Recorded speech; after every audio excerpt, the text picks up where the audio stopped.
On the morning of February 14, 1899, the chief meteorologist of the New Orleans Weather Bureau, a 37-year-old Texan named Isaac Klein, walked down Canal Street and looked at the Mississippi. What he saw was not water. It was a field of broken ice floating south with the current, from the Algiers shore across to the French Quarter levee.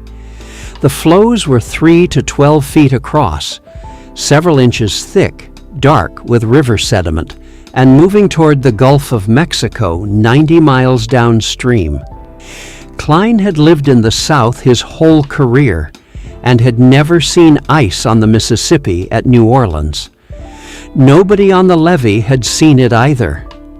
The temperature at the Weather Bureau that morning was 7 degrees. The normal February temperature is 55.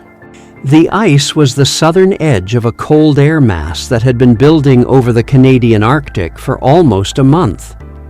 And the fact that its southern edge had reached the French Quarter was the first sign anybody in New Orleans had that the mass behind it was unusual.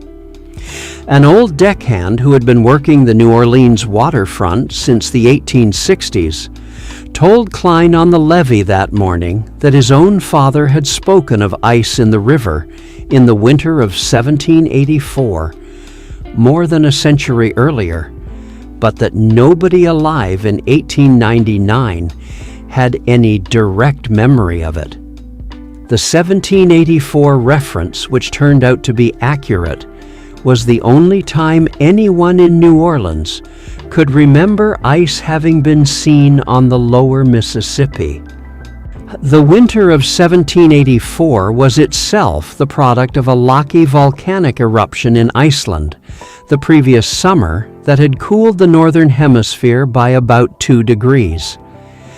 The 1899 outbreak had no such excuse. It came out of an ordinary cold winter that had not been preceded by a volcano. The pattern had started forming in early January when a stationary high-pressure system over the Yukon began pulling cold air down out of the polar regions and pooling it on the western side of the Rockies. For 3 weeks the pool deepened without moving, because the jet stream was running east-west across southern Canada and holding the cold air in place. In the last week of January, the jet stream bent southward, and the pool broke loose and flowed down the east side of the Rockies onto the northern plains. The leading edge of the air reached Helena, Montana, on January 29th, and the temperature at the Fort Keogh Observatory dropped to 61 below zero on February 1st, which tied the coldest reading ever recorded in the United States outside Alaska up to that point. The cold front kept moving. It reached Bismarck on February 2nd, Minneapolis on February 4th, St. Louis on February 8th, Memphis on February 10th, and New Orleans on February 12th. Every station it crossed set records that still stand in the historical climate books more than a century later. The speed of the movement for a continental air mass was modest. Cold fronts often travel faster than 30 miles an hour and cross multi-state regions in a day. This front was averaging about 25 miles an hour in its forward motion because it was an exceptionally deep and cold mass of air, and dense cold air flowing south has to shove the warmer air ahead of it out of the way, which slows its progress. What the slower speed bought the front was time. Every extra hour it spent over a given piece of country was an extra hour for the ground and the rivers and the vegetation to lose heat to it. The stations that took the worst readings were the ones that sat under the front for the longest stretch. Moorhead, Minnesota, was under the cold pool for almost 4 days before the minimum was reached. Minden, Louisiana, was under it for about 36 hours. The depth of cooling at any point on the map was proportional to the time the air had been stationary over it. Isaac Klein was the right man in the right place to document what was happening. He had joined the Weather Bureau in 1882. I had worked at stations in Arkansas and Texas and Alabama before coming to New Orleans in 1889, and was by 1899 one of the most experienced operational meteorologists in the southern United States.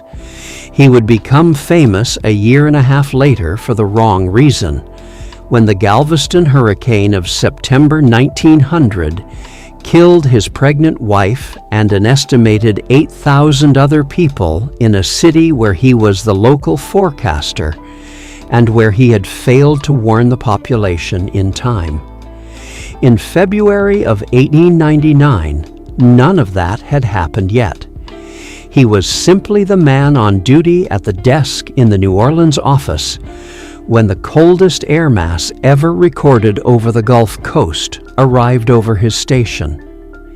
His logbook for the week of February 11th to 17th, 1899, is preserved in the National Archives.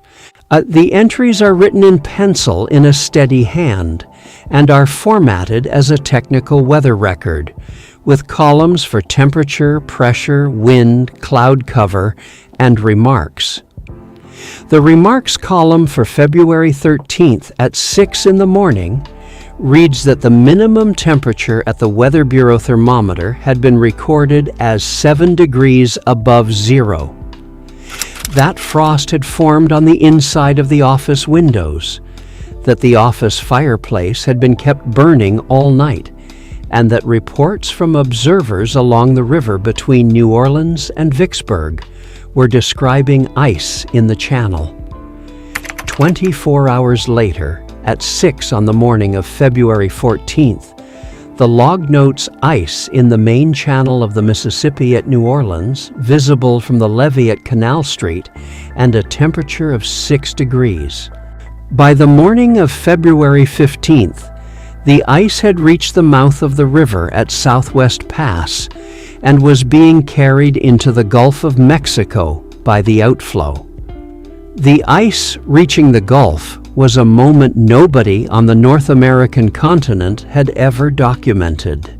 The Mississippi River system drains roughly 40% of the land area of the contiguous United States, and its lower course in February normally carries water at temperatures between 48 and 55 degrees. For ice to form in the lower river, the water itself has to approach 32 degrees, which requires a sustained cold snap deep enough to cool an entire watershed. The air masses that produce ordinary southern cold snaps are not deep enough to do this.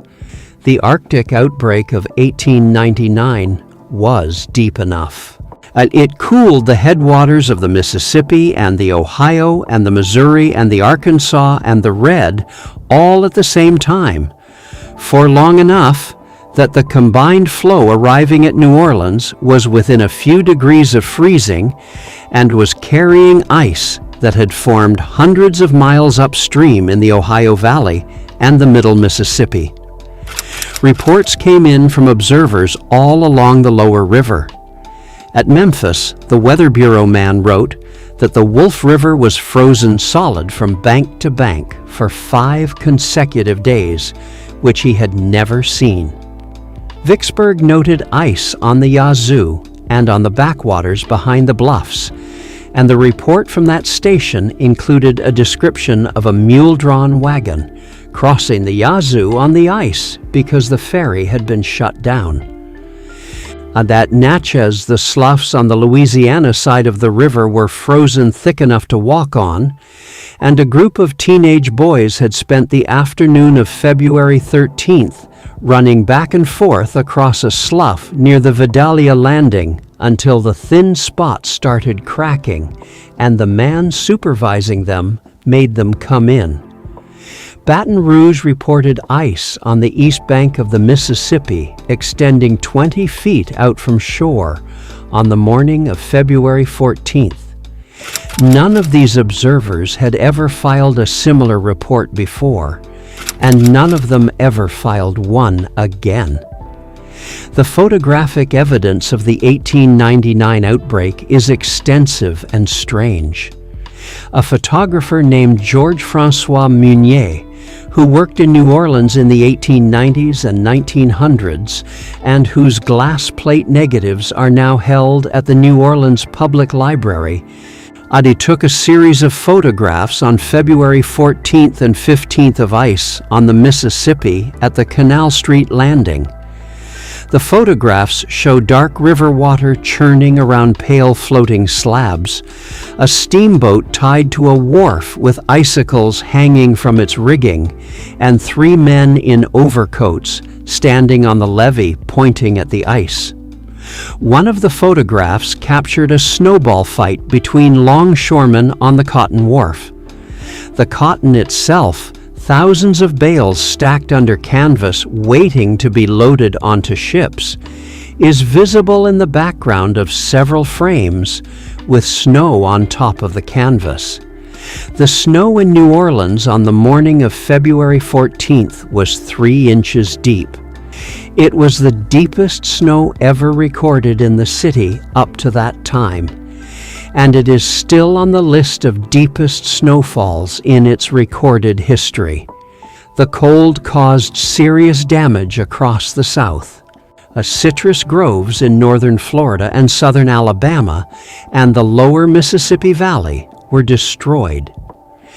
An estimated 90% of the orange trees in the St. Johns River region of Florida were killed outright, and the Florida citrus industry, which had been centered on the northern part of the state, relocated permanently southward in the years after 1899 because the growers no longer trusted the northern climate. The land around Jacksonville that had been orange groves in 1898 was in pasture by 1905, and new groves were being set out along the Indian River and farther south toward what would become the Lake Wales Ridge. A single week of cold rewrote the geography of the industry. The sugar cane crop in Louisiana was wrecked. Cane that had not yet been harvested in mid-February was frozen in the field and went soft and rotten when the temperature rose a week later. Texas lost most of its winter vegetable crop. Pecan orchards across the lower South were damaged. The figure for total agricultural loss in the southern states from the outbreak, as estimated by the Department of Agriculture later that year, was somewhere around $30 million in 1899 money, which was the equivalent of roughly $1 billion in the 21st century currency. Human deaths were harder to count.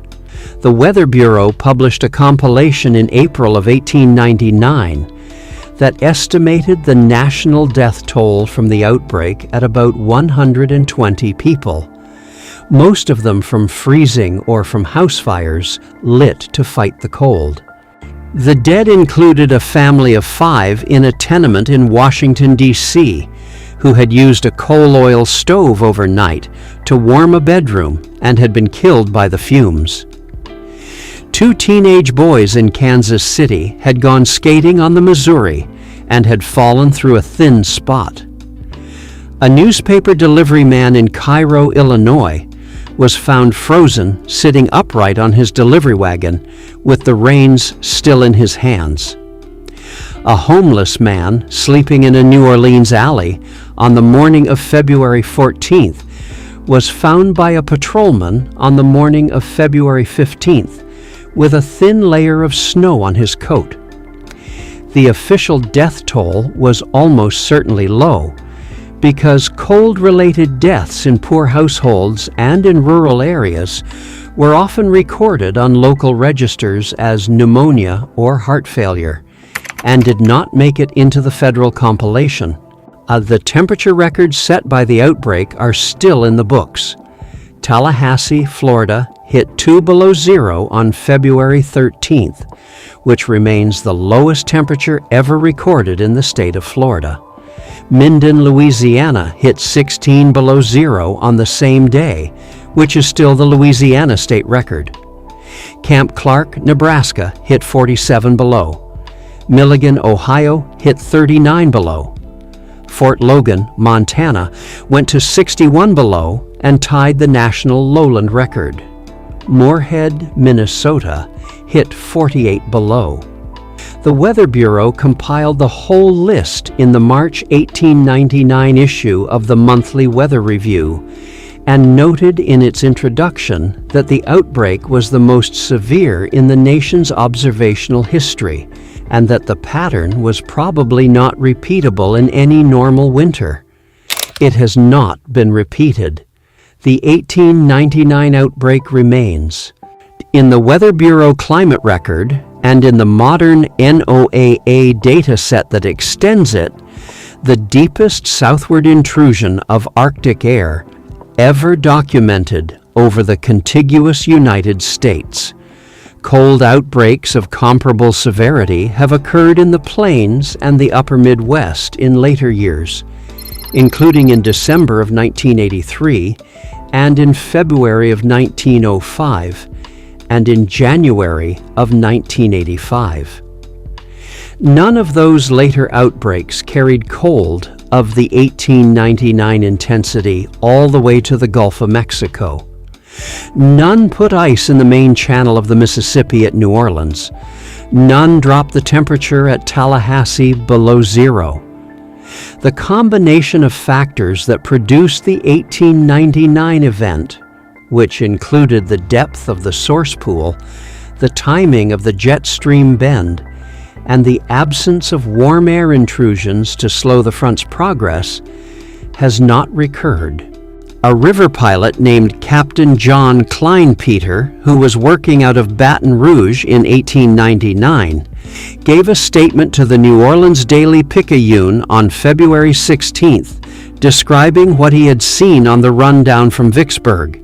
He said the ice had been solid across the channel in places between Natchez and Baton Rouge, and that he had had to steer his tow around floating fields of broken ice for most of 2 days, and that he had seen dead waterfowl frozen into the ice where they had tried to land on open water that had closed up around them overnight. He said the worst part was not the ice, but the silence. The birds and the animals along the banks were gone, either dead or hiding, and the usual river noises of gulls and splashing fish and distant barge whistles had been replaced by nothing but the scraping sound of ice on the wooden hull of his own boat. He said it felt like the river had died. One of the oddities of the 1899 outbreak, which meteorologists only fully appreciated decades later when they had better tools to reconstruct the pattern, is that it happened in a winter that was otherwise unremarkable. December of 1898 had been near average across most of the United States. January of 1899 had been cool but not extreme. February itself began with ordinary temperatures. The outbreak was a sudden 6-day spike in the middle of a mild season, rather than the culmination of a steadily deepening cold. That pattern of a single massive intrusion dropping out of a background of normal weather has made the event hard to forecast in retrospect and hard to compare with other extreme cold events, most of which build up over weeks. The 1899 cold came out of a trap door in the polar vortex and closed the trap door behind it. And by the time the Weather Bureau understood what was happening, the trap door was already shut. The river had not died. By February 20th, the cold air mass had moved offshore into the Atlantic.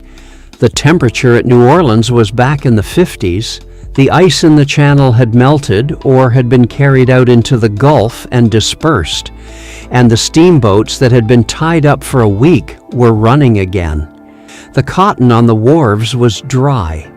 The oranges in northern Florida were dead, but the orchards were starting to be cut down and replanted in warmer soil farther south. The sugar cane in Louisiana was being counted as a loss, and the planters were taking out mortgages against the next year's crop. Isaac Klein was back at his desk at the New Orleans Weather Bureau, filing his monthly report for February, in which he described the conditions of the outbreak in the cool professional language of his trade, and did not mention that he had never seen anything like it. There is one detail in Klein's February report that is worth quoting. In the section on sea level observations at the mouth of the Mississippi, he wrote that ice from the river had been observed crossing the bar at Southwest Pass on February 15th, drifting out into salt water and grounding briefly on a sandbar before being carried southeast into the open Gulf by the current. He gave the latitude and longitude of the sighting. He did not editorialize.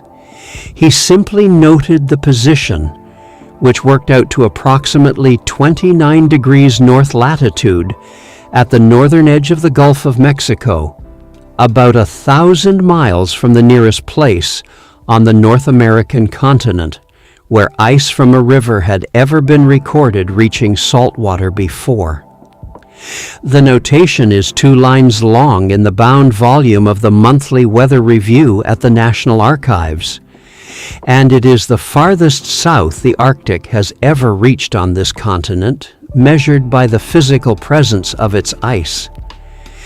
Isaac Klein did not live to see a repeat. He left New Orleans in 1901 after the Galveston disaster, worked out the rest of his career in the Weather Bureau in various cities, retired in 1935, and died in 1955 at the age of 93. He wrote an autobiography in the 1940s in which he devoted a full chapter to the Galveston hurricane and only a single paragraph to the February 1899 cold outbreak. The paragraph is about the ice on the Mississippi. It says that the ice was the strangest thing he ever saw in the city of New Orleans, and that when he walked down to the levee on the morning of February 14th and stood there watching the floes go past, he thought for a moment that he was dreaming.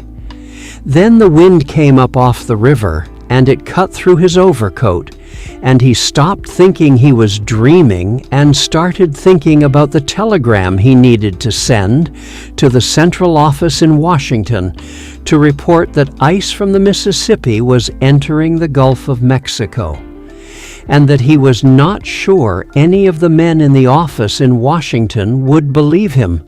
If you want more stories like this one, the full playlist is right here.